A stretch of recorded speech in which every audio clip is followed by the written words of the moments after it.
Good afternoon. My name is Immaculata DeVivo, and I'm one of the co-directors for science programming here at the Harvard Radcliffe Institute. I would like to welcome you to our second program at Harvard Radcliffe Institute's science lecture series on artificial intelligence, the quest for ethical artificial intelligence, with our featured speaker, Dr. Timnit Gebru. The Harvard Radcliffe Institute began its multidisciplinary exploration of artificial intelligence in October with its science symposium, Decoding AI, the science, policies, applications, and ethics of artificial intelligence. You can view the video recording of that event in its entirety on our website. But today we are continuing our discussion of AI and ethics. Artificial intelligence is leading to deeper conversations, and ethical questions are being asked about the impact of AI on our lives and in the future. Today's speaker will address some of the complexities around the issues of AI and ethics. Before we start our program, I want to take a moment to acknowledge the members of the Radcliffe Institute Leadership Society and the annual donors who are watching this afternoon. In particular, I'd like to recognize the Mary E. and Clara Z. Costanza Fund for Science and the Melanie Mason and David W. Nemec Fund for Science, which are supporting today's science lecture. Your generosity keeps Radcliffe programming free and open to the public, and we thank you. And now I'd like to briefly introduce Dr. Timnit Gebru. Dr. Gebru is the founder and executive director of the Distributed Artificial Intelligence Research Institute, also known as DAIR. Prior to that, she was fired by Google, where she was serving as co-lead of the ethical AI research team in December 2020 for raising issues of discrimination in the workplace. She received her PhD from Stanford University and did a postdoc at Microsoft Research, New York City, in the FATE, which stands for Fairness, Accountability, Transparency, and Ethics in AI Group, where she studied algorithmic bias and the ethical implications underlying projects aiming to gain insights from data. Dr. Gebru also co-founded Black in AI, a nonprofit that works to increase the presence, inclusion, visibility, and health of Black people in the field of AI. She is on the board of AddisCoder, a nonprofit dedicated to teaching algorithms and computer programming to Ethiopian high school students, free of charge. After her participation, Dr. Gebru will be joined in a moderated discussion with Dr. Hema Lakkaraju. Dr. Lakkaraju is an assistant professor at Harvard University, focusing on explainability, fairness, and robustness of machine learning models. She works with various domains, experts in policy and healthcare to understand the real-world implications of explainable and fair machine learning. We encourage those watching today to use the Q&A feature on Zoom to submit your questions at any time during the program. Since we anticipate a lot of questions, we ask that you keep them short so that we can answer as many as possible. And with that, it is my great pleasure to turn the virtual floor to Dr. Gebru. Thank you. So I'm gonna take about 20 minutes to talk a little bit about what it is I'm trying to do, why we started DAIR, and what our challenges are. And I can talk about this for a long time, but I'll try to keep it short so that we can have a discussion about it. So DAIR stands for Distributed AI Research Institute. And when I was thinking about what I wanted to do in terms of, I knew I wanted to work on a research institute. And the funny thing is, the first word that came to my mind was the word distributed. And so I talked to some people and I said, I know this sounds weird. It doesn't sound like a very, I don't know, it doesn't sound like a unique kind of name. But the reason that this word distributed came to my mind was because in a lot of the work I've done, in our work in the ethical AI team at Google, for instance, or in Black in AI, having that distributed structure was super important, especially as a counteracting the kind of the power that is concentrated in Silicon Valley. So right now, tech companies affect the entire world, but the wealth and that comes from that is distributed in Silicon Valley mostly, or a few other cities. And while these AI or any other kind of tech that we talk about can impact the entire world doesn't have such an opportunity to influence it. So with DAIR, I don't want to have to, if someone wants to work at DAIR, I don't want to have to force them to leave their communities and, contribute to a brain drain or something like that, whether it's in the US from one city to another or in another country. So that's that's the biggest reason that DAIR is distributed. We want people to be embedded in their communities while working on research for this is on artificial intelligence. And so this is DAIR. You can follow us at DAIR Institute. So we're talking today about, the quest for ethical AI, or, what's important. And I've done, a whole bunch of work in this area, ranging from, things related to math, things related to documentation, things related to auditing. And I basically just came to the conclusion that there is no way we can achieve anything, quote unquote, ethical AI without changing the incentive structure by which we do this research.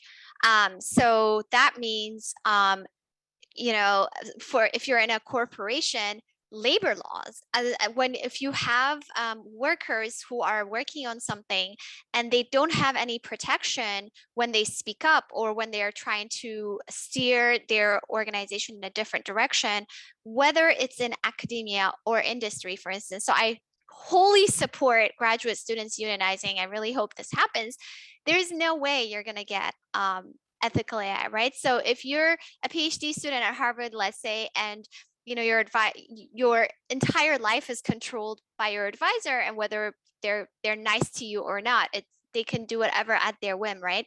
And if that graduate student doesn't have protections to say, hey, I don't want to work on this thing, I think this other thing is better, there's no way we can have ethical AI. So in terms of DAIR, creating this institute, what I was thinking very much about is the incentive structure, the funding structure, how we incentivize specific types of research practices, for instance.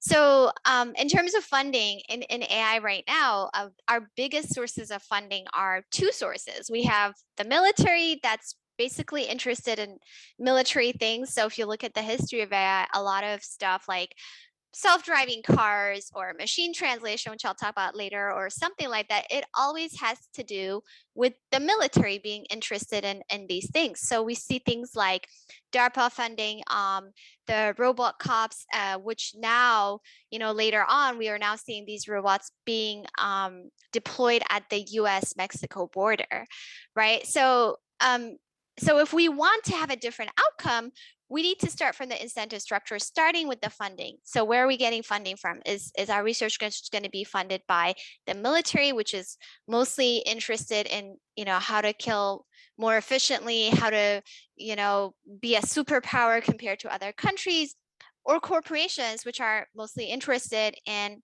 how to make a profit, as much profit as possible. So at DAIR, we had to start with these values. So what are some of our values? The first one is community, not exploitation, right? Research in general is a very exploitative process. We extract a lot of knowledge from people without compensating them, we extract a lot of knowledge from people without acknowledging them. There are things about parachute research that people talk about where, and I see this a lot in the fairness, accountability, transparency, and ethics space, or international development, or drug medicine. I mean, pick your, it's not just AI, right? Pick your field. And we see this a lot where we have people in one community that have specific types of knowledge, and then people in the academic and research community that go to this community and without kind of supporting them or collaborating with them, taking this knowledge, and this community then parachutes in and parachutes out, and the academics are publishing, getting tenure, etc. And this group of people whose knowledge was extracted from are not getting any of that benefit. So at DAIR, one of the things we're really interested in is figuring out how do we have people in these communities be leaders of research that is relevant to them rather than this exploitative process. The second one is, I mean, it might sound strange, and why are we making this a priority, is healthy, thriving researchers. We've seen a lot of, for instance, or other organizations that are supposed to save humanity from AI or have artificial general intelligence or something like that. And we've seen their leaders or boast about the number of hours they work, because you have to work 96 hours to get to do really great work, or you have to we've seen leaders in the machine learning space advertise jobs saying we routinely work 70 plus hours a week. And in my view, not only is that discriminatory, because a lot of people they can't do that kind of work, that put in that kind of work and live their lives, but also this is why we have labor laws, and this is why we had achieved kind of working days, weekends, etc. And so I think that humans, we have a limit, and we want to be healthy and thriving researchers, and we can't do our best work if we're not healthy and thriving, right? So people should not be expected to work like a machine, ridiculous hours a week. And the other one is comprehensive principle processes. So we want to be able to do long-term research, and at each point, at whatever point in that research, decide that maybe we shouldn't do this work, right? And have kind of documentation and analyses about the pros and cons of the research that we're doing, who is most negatively impacted, etc. And again, if you are in the publishing rat race, like you have to publish every 3 months or whatever, which is a big norm in this field right now, there's no way you can do any of these things. And finally, we want to be proactive. And right now, many of us are stuck in this cycle of, harmful technology is out. And we are fighting to raise awareness about this harm.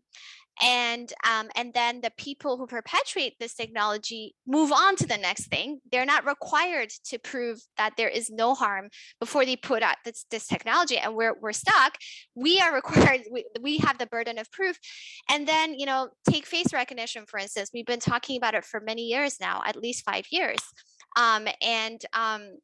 so we don't have the space to think proactively about what technology do we want to create. What AI research? What does AI research look like that is beneficial to us, right? So we want to be able to have the space to do that, but at the same time, we want to be able to say no. Don't we want to be able to say AI is not the solution. Don't be a tech solutionist, right? We don't have to have a hammer where we're in need of a problem. So this is what we're hoping to achieve with DAIR. So what does all this mean in reality? I think what it really means is that what I'm saying is that if these are the values that I want us to have, then we have to be okay with the fact that for each artifact or project or research that we output, we will put in more resources, more money. It'll take us longer, and we'll put out less stuff, right? So if these are the values that you want to have to be okay with the fact that you'll put out less things compared to whoever else is around you. This is the structure, the foundation with which I wanted to start DAIR. And so if I wanted to do this, it was clear to me that I couldn't do it in a corporation, and I certainly couldn't do it in academia, right? Because again, there's this publishing rat race. There is, I have to stress out my grad students to do this, have all these papers, etc. And what I want to do is for the academic community collectively to change our behavior. And I thought that the best thing to try and start doing that was with this institute. Okay, so now let me say who is in this institute right now. We have Raseja, who's in South Africa. She's a research fellow. Shira, who's in Kenya. He's in our advisory committee member. Safia Noble, who is in California. She also wrote Algorithms of Oppression. Dylan Baker, who's a research engineer, used to be at Google under me, and Alex Hanna, who is our director of research, who's a sociologist. And again, another thing that's super important to me at DAIR is that we have an interdisciplinary team from the start. So in terms of our advisory committee members, I think Safia is very well known for her very important critique of tech after it's built, and Shira embodies the whole proactively, building tech that helps people in marginalized groups. So he works a lot on food security and data science. He co-founded Data Science Africa, etc. So I'm just looking at my time. Okay, so let's, so how are we supported? So right now we have grants from MacArthur, Ford, Open Society Foundations, and a gift from the Kapoor Center. And this is another struggle, right? So at Google, I was beholden to Google, the corporation. Outside of Google, we see that a lot of the philanthropy foundations are run by tech billionaires, basically. So now, we have a situation where the agenda, whether it's for academia, research, or corporations, is now basically being run by a few really rich people. And I think that if we want to move into more ethical AI, we need to move away from this centralization of power. So I advocate for a more diverse sources of funding into communities that are proactively trying to work on research that benefits them. And the issue is right now, if I, antagonize somebody, it's not just my job on the line, it's the whole institute, it's a whole bunch of other people's jobs on the line. So why is this so important to me anyways, to create a distributed, small research, independent research institute? I'd like to see a lot more of these smaller research institutes rather than this centralization of power that we see. And that's because I agree with Karen Howe, who is a journalist at MIT Tech Review, where she says, sometimes when companies like Google or Microsoft or OpenAI have these huge models that require huge compute, huge data sets, and people are like, well, they can do, maybe like this will lead to some great breakthrough, right? Maybe they'll cure cancer, or maybe they'll do something really amazing for the rest of us. And she says, name one technology in history that has successfully been redistributed completely equitably from the bastions of privilege and power to the have-nots in society. We don't even have this with the most basic resources like water, paper, electricity, internet. So really, when we think about AI that's not harmful to the majority of people in the world, in my view, we have to start with thinking about how do we give power to those groups of people, rather than how do we start from the trickle down, from the billionaire companies doing something great for us.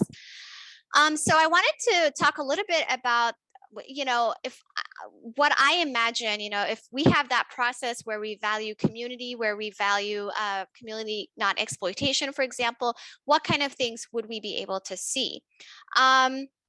So I had this example I really like from New Zealand, from where the Maori are trying to save their language from big tech. So this was an article on the Wired about how in March, people at Te Ku Media, a small nonprofit, decided to have this competition to get data for people to send data so that they can create speech-related technology. So like automated speech recognition, speech to text, etc. Right?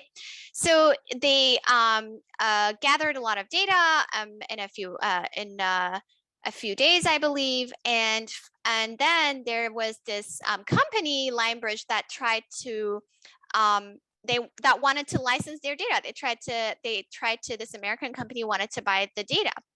And they said no. And they rejected the offer, and they published a video explaining why. And they said, why would an American company want to buy this data, right? It's not because they want to make sure that they benefit our community. So they said, we want to make sure that whatever data we have, it benefits our people. And they said that they see data as the final frontier for colonization, right? And they say they suppressed our languages and physically beat it out of us, out of our grandparents. And now they want to sell our language back to us as a service. So for me, this is community, not exploitation.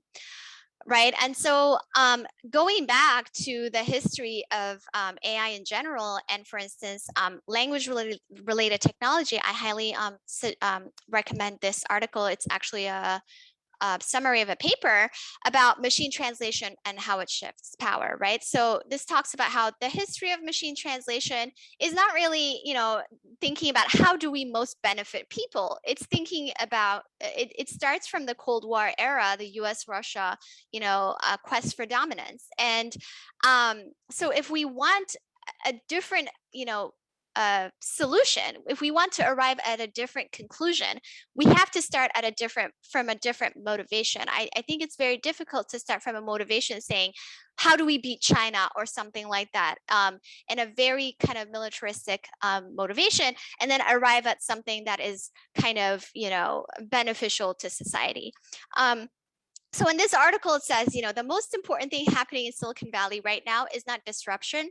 Rather, it's institution building and the consolidation of power on a scale and at a pace that are both probably unprecedented in human history. So if that's really the case, then we really need to be thinking about institution building and how to distribute power across different groups of people rather than this consolidation of power.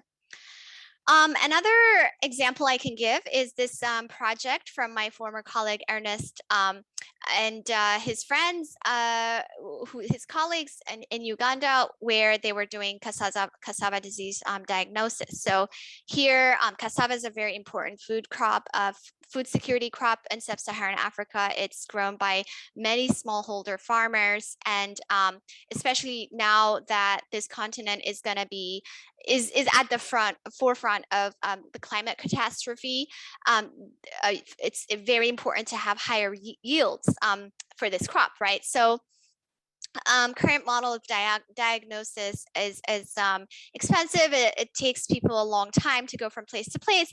So they partnered with farmers to work on an app that can help them diagnose, surveil their plants and diagnose the disease, so they can have disease incidence or disease severity that they can classify. So this is another example of counting pests on cassava leaves. So now imagine if we wanted to do this kind of project as an academic, right? For instance, in the computer vision space, which is, my degree is in computer vision. That's more my specialty. If you want to publish this, they'd say, oh, but what's the novelty? Oh, but, this is a data set, the data set problem. Oh, where's the algorithm? Oh, so it's the current incentive structure in the academic world does not incentivize for this kind of work, right? Which is why I wanted to do an independent research institute where we can actually work on this kind of thing. And the last example I want to give is work that is led by our fellow Raseja. And also in collaboration with Nialing, Luzango, and Richard, who are all in South Africa. And so this is work that is analyzing the evolution of spatial apartheid in South Africa using satellite imagery and computer vision techniques. So here is an image on the left of Cape Town. On the left is, these mansions, and on the right is these townships. So the Group Areas Act of 1954, I believe, in South Africa, forced non-white, non-European people to live in townships, and the Europeans could live, people of European descent could live in these mansions, right? And there were explicitly lower budgets for the townships than the mansions. And so here, when visually you can tell that these townships have very different characteristics than the mansion. So our question is, can we use satellite imagery and computer vision techniques to analyze the evolution of this spatial apartheid, this segregation? Has it changed, even if apartheid has supposedly, it's legally done for like 30 years now, but have these neighborhood structures and people's lives changed? And this is another example. So we here below, you can see an evolution of some of these neighborhoods. I think that actually Restaja's home is in one of these places. And to me, it was really important that Restaja was the leader of this project, because she, this is a very personal project to her. She was born and raised in a township. And so, and she brings a lot of knowledge to this project that somebody else wouldn't have. And so here are some examples of the evolutions of neighborhoods, of satellite imagery.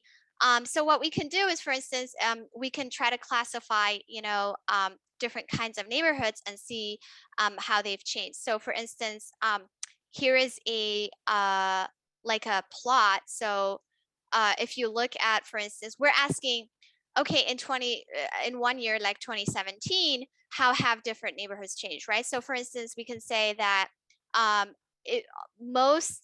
so the gray is neighborhoods that are, so B means background, and NR is non-residential, and W is not wealthy, W is wealthy. So if we look at the first plot, we can see that according to our estimates, most of the vacant land stayed vacant, because gray stayed gray, right? And then, but most of the ones that was built was blue. So it was the things that they built were more wealthy neighborhoods. Or if we look at the last plot, which is wealthy neighborhoods, a lot of wealthy neighborhoods stayed wealthy, right? So the blue, but and some of them are non-wealthy, but then many of them were just, a number of them were just demolished. So these are the kinds of kind of analysis we're doing, and we're partnering with a whole bunch of other people who have studied spatial apartheid to work on this problem. And now I can once again tell you, so if you're interested more, you can look at this paper at the NERIPS, the data track. So so I can tell you, for instance, in this project, constructing the data set is the biggest issue, and it takes a very, very long time. It takes years to do this kind of data set properly. And we had such a hard time publishing this work, and people in computer vision would be like, oh, but is this really like a novel problem? Is this really what's the algorithm? Is it generalizable, et cetera, right? So it's not incentivized for you to work on these kind of issues. And so finally, the NERIPS data track was created, and it enabled us to publish work that values data annotation and works related to data in general. And so for me, once again, I'll go back to, if we want to do ethical AI research, if we want to steer research in AI into one that is more ethical, we have to change the incentive structure, right? If you now tell your graduate students that you should spend 5 years, all of your PhD on, data annotation problems related to data annotation, and value that work and value that labor, and they can't publish it anywhere. Even if if you think that's important, they can't publish, and then they can't get a job. That's very difficult for them to do that. So that means that we should collectively also advocate for instance, publication venues, so other people have actually, I think Neil Lawrence and others now are working on a journal.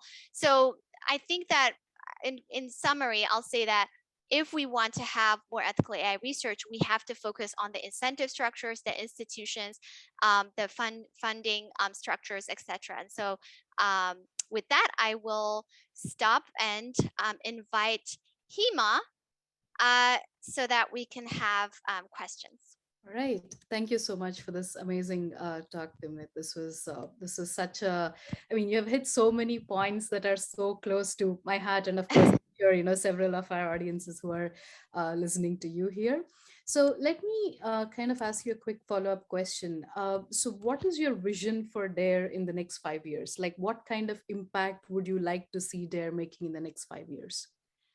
I'd like to see DAIR do two things, right? One is when we have issues, oh my God, you know what? It's so hard for me to like look at myself when I'm talking. So I want to get rid of my self view. It's so weird. You know what? I'm gonna do this. Yeah. Okay. Now I have the low tech version, which is I have another window on my face, so I don't have to look at my face. But so, okay. So two things, like I said, there are two things we want to do at DAIR. One is proactively work on AI research that we think benefits our communities. And so it's really hard. So when people ask me, what are projects you're working on, etc., I mean, I can give examples, but for me, I'd like to focus on the process of research, because I think that if we focus on the right process, then we'll arrive at the right solution. So I would hope to see that at DARE, we have a group of, a thriving group of researchers who are healthy, who are embedded in their communities, like they care about specific communities, and that's what they're working on, so that we work on AI research that has been shown to be beneficial to certain groups of people. And on the other end of the spectrum, I'd like us to have done work that very clearly shows the harm of some of the AI systems that we wouldn't like. So collectively, I hope that this kind of work shifts the collective, whether it's in academia or industry or policy, the collective movement, right? So I hope it slows down the move fast and break things. We don't want that. I hope that the burden of proof of harm, of not harm, will be put on the corporations that push this stuff out really quickly. And I really hope to see a whole bunch of similar institutes that are led by different groups of people popping out and getting lots and lots of support. I'd like to see more funding for those kinds of things that are outside of, DARPA related stuff versus, tech billionaires, which are the two main options we have right now. Right. So I'm sure several of our audiences would be very curious to hear your answer to this question. So how can students, other researchers, engineers, even academics contribute to this mission and DARE? So for DARE, we're just building it right now. And so I have to, now my face is a lot bigger, so I need to change. Sorry. I'm trying not to look at myself when I'm talking. So we've gotten a lot of questions for DARE. Do you have volunteer opportunities? Do you have job opportunities? Do you have, and we have to be, again, like I said, I'd love to hire everybody, and I'd love to be like, yeah, sure, like jump in this project. But then that would go against our values, right? So we have to be slow and intentional in how we grow. So we have to be very, very slow. And so we just started it. So we have to figure out a number of things. I am in general hesitant to have volunteer opportunities, because I think that those disadvantage people who don't have resources. If you have, they're kind of like unpaid internships. So I'd like to make sure that everybody's paid for their contribution and their time. For now, you can follow us on Twitter. You can follow us on, we'll have my dogs are sorry. So you can follow us on Twitter, and we'll have a kind of a newsletter that we're going to start up at some point. And one of the things we're working on is actually how to support people who are not necessarily in the research academic world, but people who have a lot of knowledge, people who are impacted very much by the systems. And how do we create fellowships, or what do we do? Do we have small grants? And those are things we're trying to figure out. So once we do figure them out, I think we will let people know. But in your own organization, in your own setting, right? For students, they can work more to have their institutions change in this direction, right? You can work more to have your conferences or your journals change, right?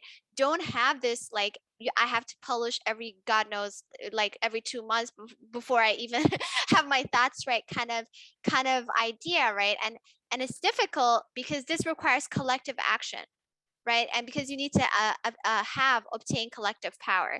And so then that brings me back to like, how do you have collective power? Work on unionization. Unionization is not a silver bullet, but it's one way of building collective power and solidarity. Yeah. No, I think great points on both these fronts, and just kind of touching upon some of the pieces you mentioned. You emphasized in your talk on healthy, researchers, right? People who are happier, physically, mentally healthy, and that's one of the priorities as you work on DARE. And you also touched upon, how there is this sort of pressure to publish, say, every 2 months, right? Yeah. So I'm wondering, given that, like, especially certain communities, say, I guess, machine learning or vision, they're sort of going into this kind of zone where you see, the papers getting published in certain labs per say, like, conferences like 20, for example, right? And yearly it's like 40, 60.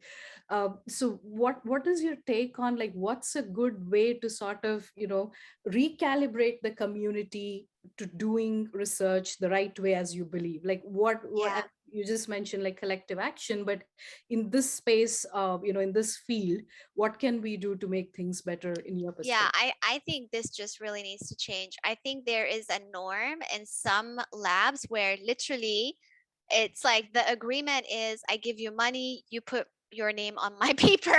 It's not really like really you're involved, it's advice, and then you have your name on like I don't even know how people can, there is no way, even if you add up the hours that let's say the advisor even read all the papers, right? This is what we're talking about. So this just needs to be seen as something that is unacceptable. That should not happen, right? And so how do we collectively advocate for this type of stuff? This is again going back to worker power, right? If so and so is super powerful and can like ruin my entire career, whatever I say. I mean, we just had this situation with a number of Harvard women who spoke up, are involved in a lawsuit, and they were super brave, right? Because it's against a professor who can ruin their entire lives. When we have this kind of dynamic, it's impossible to put ethics at the forefront, right? So then we need to change the dynamics such that students, adjuncts, all non-tenured people, etc., have a lot more power to push back. So then you can push back and say, hey, you can't, you need to have a smaller number. If students can push back, then you're gonna not be able to have like 40 students and just like everybody fend for themselves. You won't be allowed to do that because you have to have better conditions.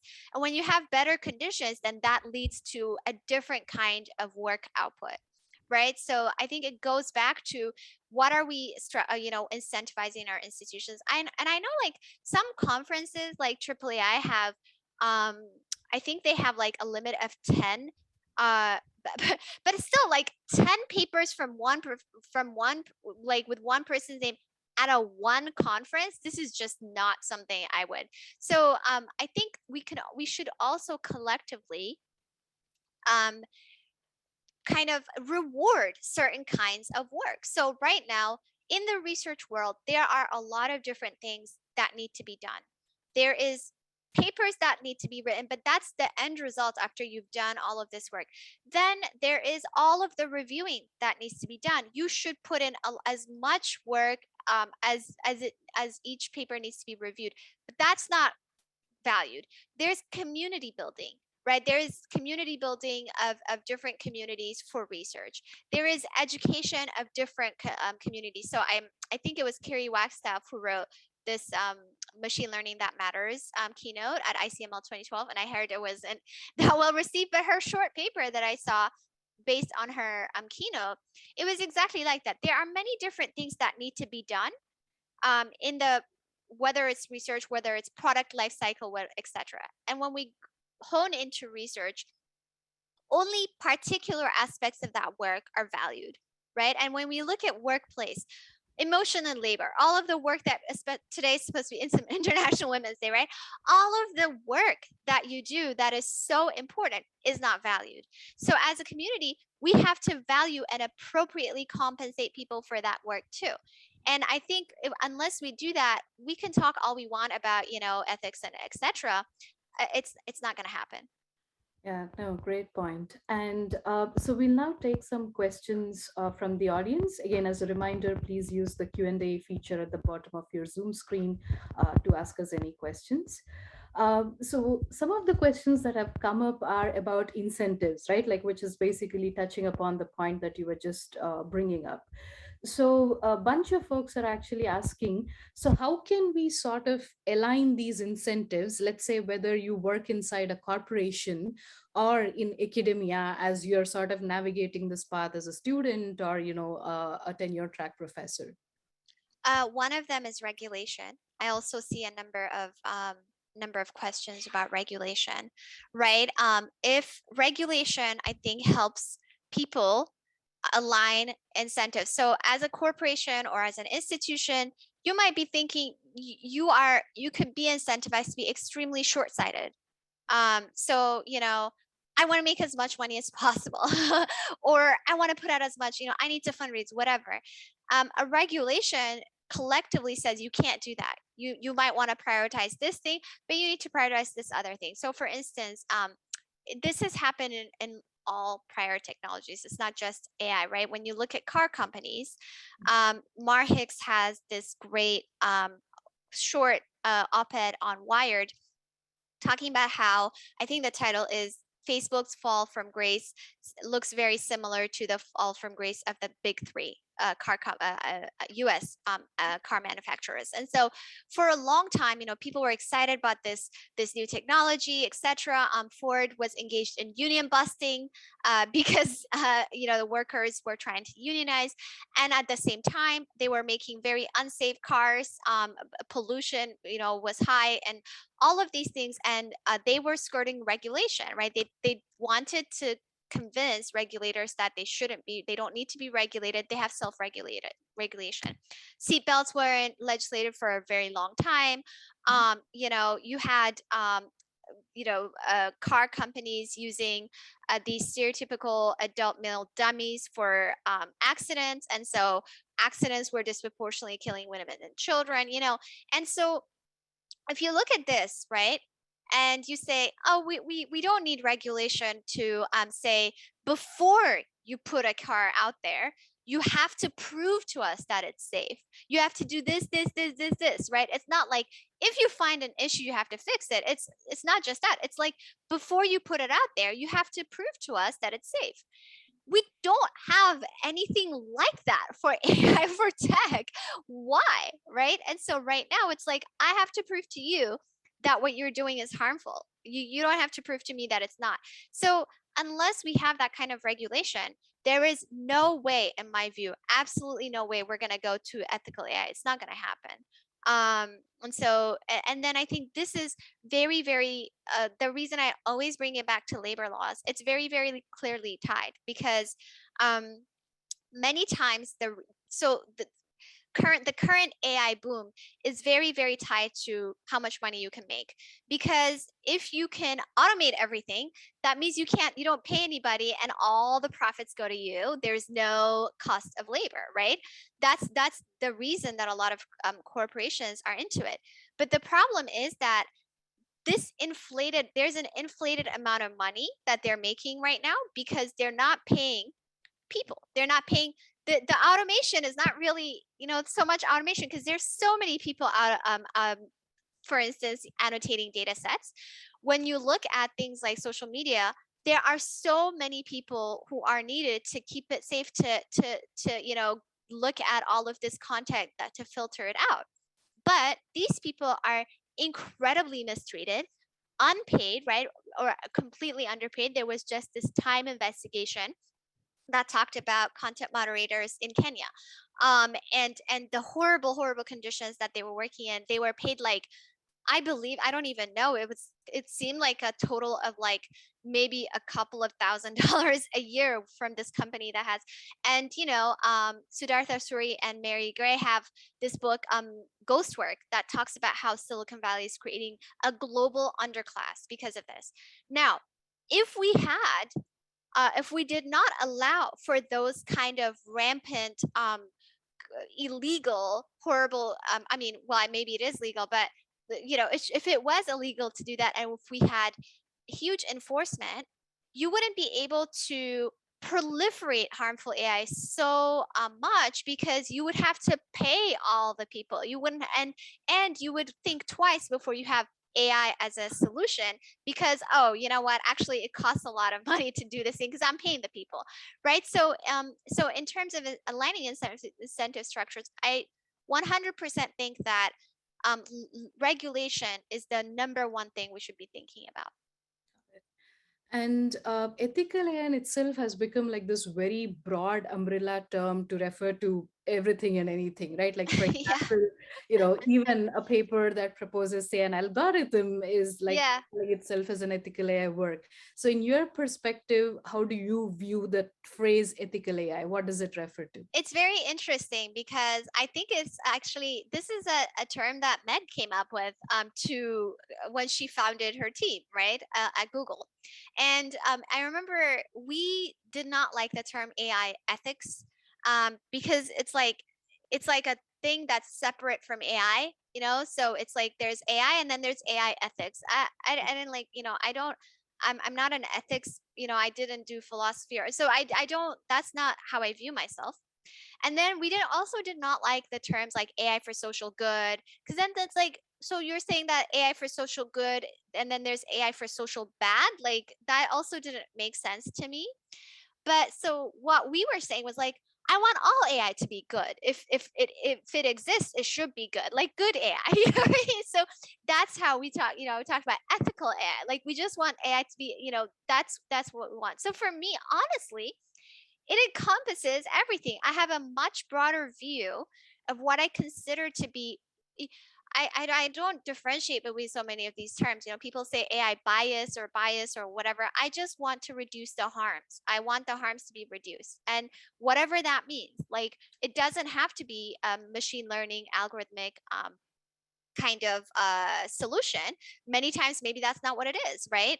It might be actually there's this paper Sorel and so many others, what is it called, uh, abstraction in fairness and abstraction in socio-technical systems, right? And they talk about how if you want to work on in this space and you all you're thinking about is a technical or algorithmic intervention, just make things fair regardless of, you know, what the thing is, then you can actually do a lot more harm than good without understanding the context, right? We've seen a number of examples on this. So for me, it encompasses looking at an AI system as a socio-technical system. It means who's building it, who's benefiting, where is it deployed, how is it built, what's the institution, right? Like that we're building, what are the incentive structures, and then what are the technical things we can do.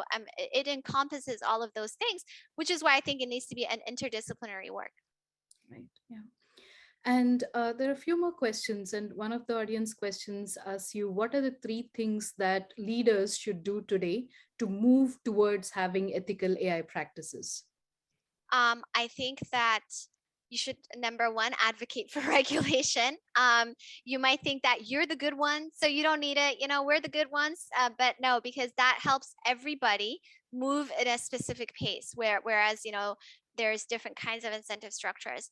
#2, you have to connect the working conditions in your job, in your workplace, in your institution to the output of that institution. So you have to help your workers build power, and you have to make sure that the people who are usually at the margins have a seat at the table. So one of the biggest, and pass the mic and pass the resources, one of the biggest issues I see in the space is now a lot of people know that they should have these institutes or interdisciplinary things and ethical panels and all of that.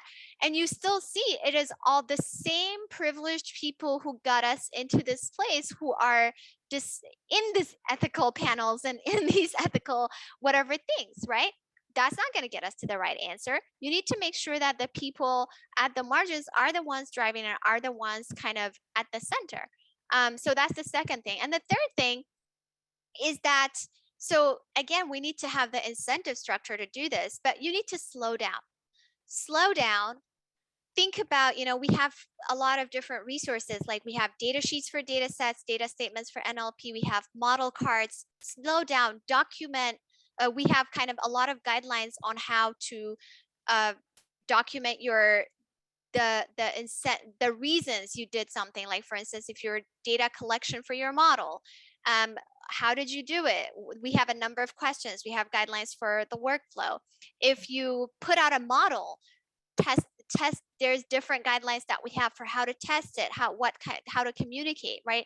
Don't just put stuff out there just like, without kind of testing things, talking to people. We have so many guidelines for these things. So I would say just slow down and try to look at some of these guidelines. Yeah, and on that topic, there's another question, actually a few questions on this topic from the audience, which is, so let's say there are students or researchers who are working in theoretical research, which is kind of like touching these areas of, say, fairness or transparency and so on.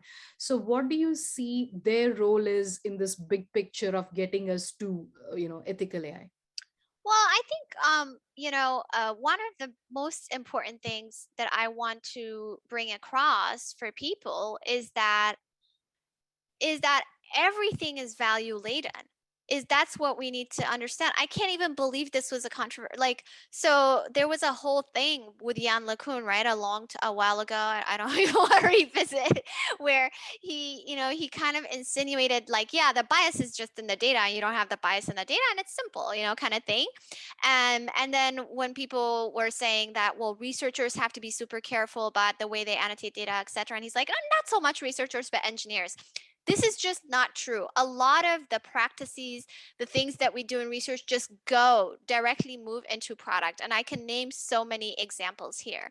So, wait, what was the question again? So I was going to make a point. Yeah, how can theoretical researchers? Oh, right. So one example I wanted to give there was that we were saying that no, everything is value laden. It's not just about the data. And even if you have such a narrow concept of bias, let's say bias model, whatever, the model and the loss functions, the metrics that you use are value laden, right? So for instance, there was this paper I remember from Moritz Hart's group when he was at Berkeley, and the paper was about, if I'm not mistaken, I think it was about L2 loss and what kind of fairness constraints you're imposing when you don't think you're imposing it, right? And so there were bounds and proofs and things like that, and so that is great. I think that's good. So then you can go there and say, here, we used this, and we did that. There are papers. I don't think they're out yet, so I can't say much more. That are going to show how some of the issues with large language models, with theoretical bounds and proofs, and how even differential privacy is not going to work, etc. Right? So I think this kind of scientific way of thinking, where, okay, what is the question I'm asking?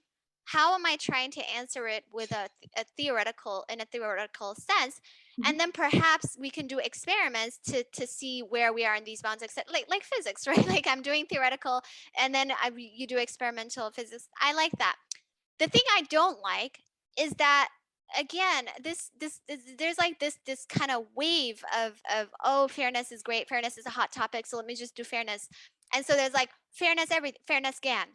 And then, okay, it's kind of GAN is a hot topic, fairness is a hot topic. Let's use GANs for, and so this looking for a hammer just because that hammer. And then I see some of the work that people are doing, they would say, I remember I reviewed some papers that said, so for example, when we look at this data set and it's, ranking attractiveness, classifying whether people are attractive or not, and then it's not fair. I'm like, let's pull back for a second, right? So this is what I mean by looking at the whole picture. Before we get to trying to make attractiveness classification fair, let's ask the question, what is this thing that we're trying to do, and why are we doing it, right? And so I think that's the biggest thing I'll say. Let's pull back and question the norms in our fields. And then there's also the I think Emily Bender recently tweeted about ablation studies. And there's a book that this guy wrote. I want to read this book, right? And she said that the way he talked about ablation studies in his book was very different from the way we're doing ablation studies now in our papers. So just kind of question the way we're publishing things. Is it like you really, you have a formula, you have a benchmark, you have this number is higher than 1% of this other number, you have a paper, and now it's better, now it's state of the art. Now, let's be more open to questioning the norms of our fields and thinking about how to change them. Right. And you also just earlier made a very good point about how regulation can be the key for basically kind of, putting a check on some of the products companies are building that affect a lot of people, right?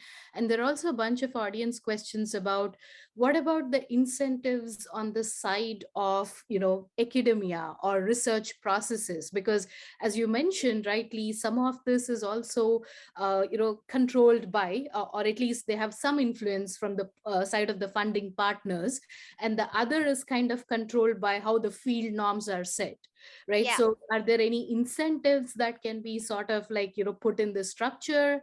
Yeah. What are your thoughts here? I honestly think the academic incentive structure is extremely broken. And this is going to quote unquote ethics. Ethics is about everything, right? Like academia has like sexual harassment is second only to the military, and that's it because there's a huge power imbalance. Every time you're in a situation where one or two people control your entire life, and you're in a network, and that one person is so powerful you can't do anything, that just creates all sorts of issues. So in general, in academia, that kind of, and how does that change? It changes when the people who generally, are not tenured or are not at the top of the pyramid scheme can also get more power. So when graduate students can unionize, when adjunct professors and TAs can have more power to push back. And I would say this is exactly the same thing with industry, right? So that's number one. And once you have that, you can now also work on changing the incentive structure, like the publishing. So for example, the data sets and benchmarks track at NeurIPS, it's a new track. And for a long time, we've been saying, look, we don't have any, way to publish work on data sets, and it's not valued, et cetera, et cetera. So now we have that track. Now we're having people working on, let's say, journals, so you can at least publish on that. And in that track, they say every paper has to have at least a data sheet or this or that or that. So that starts to become more of a norm. Or their reviewers are more interdisciplinary, and also ethical reviews for conferences. NeurIPS now has one, and I can't even believe it. People flipped out. Some people flipped out because they're like, well, now they're going to say no for, ethical reasons. Who gets to decide? I'm like, we are asked as reviewers if something is novel or not. I get to decide that. Why is it such a big, a problem for you that, we have to look at ethical grounds? So there's so many norms that we can change, but I think in order to change those, we have to shift the power of the people lower in the pyramid scheme that don't have the power. Awesome. Thank you so much, Timnit. This was such an enlightening conversation, and I thoroughly loved it, and I'm sure so did all of the folks who have joined us today. So with that, I will hand it over back to Mac. That was a terrific discussion. This concludes our program today. I want to thank Dr. Gebru for her thoughtful presentation and perspective, Dr. Lakaraju for serving as our moderator, and the audience for the terrific questions. We hope that you'll join us for our next science lecture series on artificial intelligence with Dr. Heather Knight on robots and AI. That program will be held on Tuesday, May 10th at 1 p.m. Today's program has been recorded and will be posted on the Radcliffe website in about a week. For information on upcoming Radcliffe virtual programs and to see videos of past events, please visit www.radcliffe.harvard.edu. Thank you again for joining, and take care.